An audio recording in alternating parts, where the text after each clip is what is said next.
FJ Cruiser. I'm trying to drain the coolant, and there's two drain plugs. The service manual says it looks like it's right under here, both of them on this side, but there's actually one in the middle of the block down below on this side, and there's another one down below on the middle of the block on this side.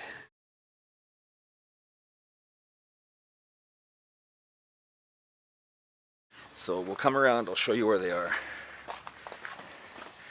So here we are on the driver's side, and I'll put my light in there.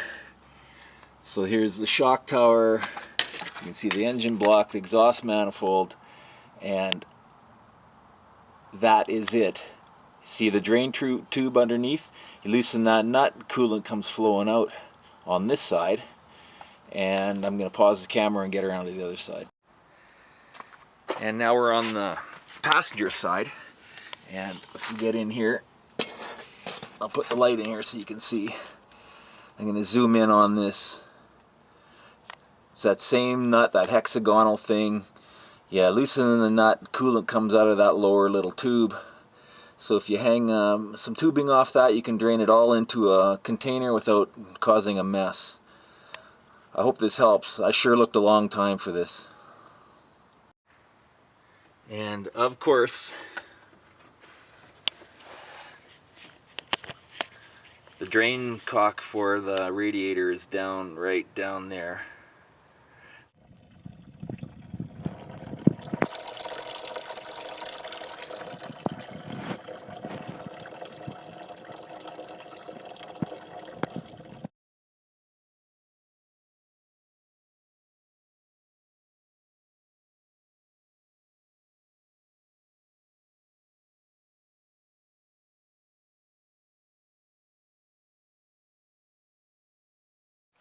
It's OBD2 time. I'm going to plug this unit in to the port underneath the dash here someplace, and we're going to monitor through my iPhone. We're going to monitor the coolant temps.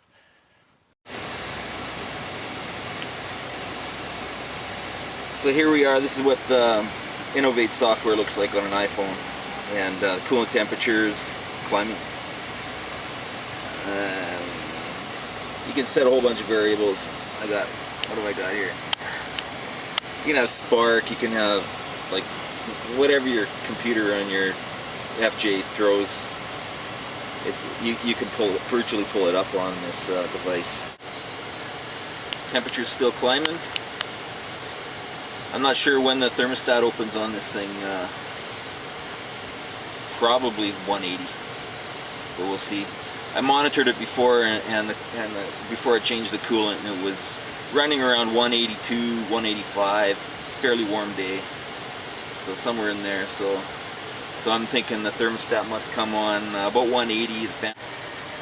Oh yeah, important. You got to have the heater on high. Just want, because I drained the cooling system, almost all of it. Had a little bit short of what I thought it would have, so that's what I drained out of it. So I don't know what that is. That's like 4, 6, 7 liters maybe, and it's a 9-liter system, 9.2 or something. So there was still some left over in the system, but I drained it. Couldn't turn the truck upside down. I'm revving it up. It's blowing hot air.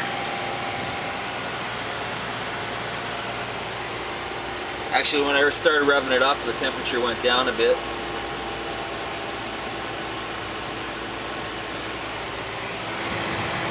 I'd actually like to get it hotter than this, but it doesn't seem like it's going to get hotter than that.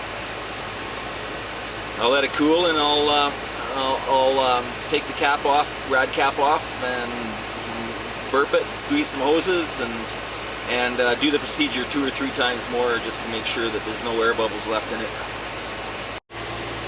Engine temp via OBD2, cool. Engine temp via whatever this thing is, not so cool. Like, what temperature is that? That's between here and there.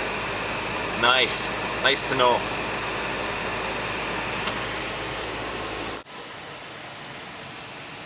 So it's been a couple hours. I let it cool down.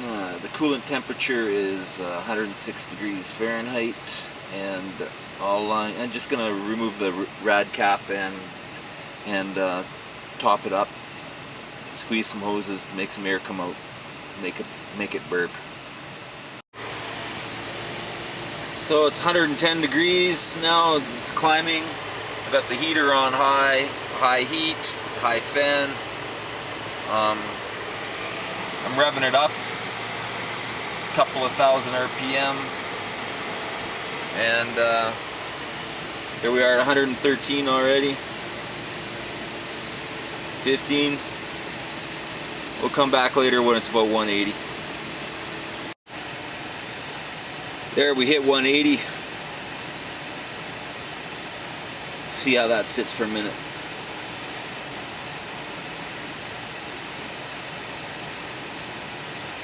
There it goes. It's cooling off. It's doing its job. Successful coolant change. I'll probably let it cool down and top off the rad once again, maybe twice more. But it's pretty much, all the air's out of it. It's pretty much working the way I want it to. So initially I topped off the radiator and the block, and I heated it up, let it cool down. I topped it off again and heated it up, and now I'm going to top it off for the third time, and I think that'll probably be it. I don't know how much air is left in the system, probably not very much at all.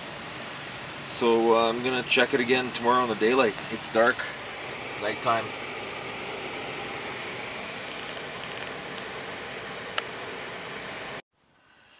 Good morning, FJ fans.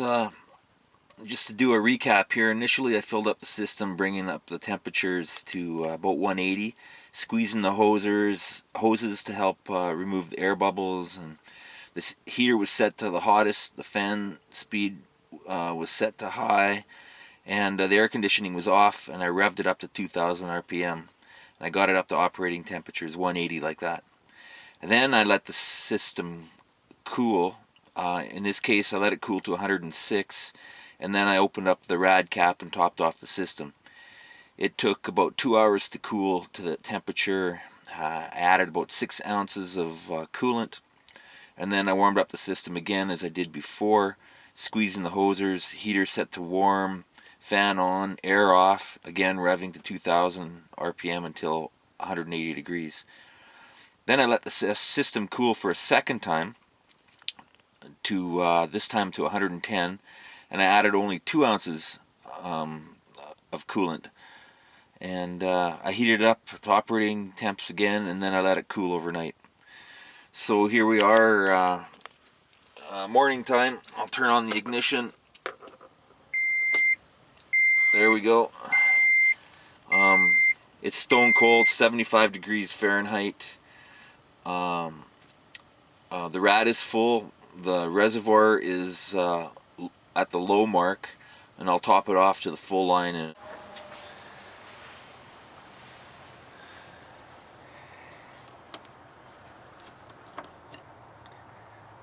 here we go. The rad's full.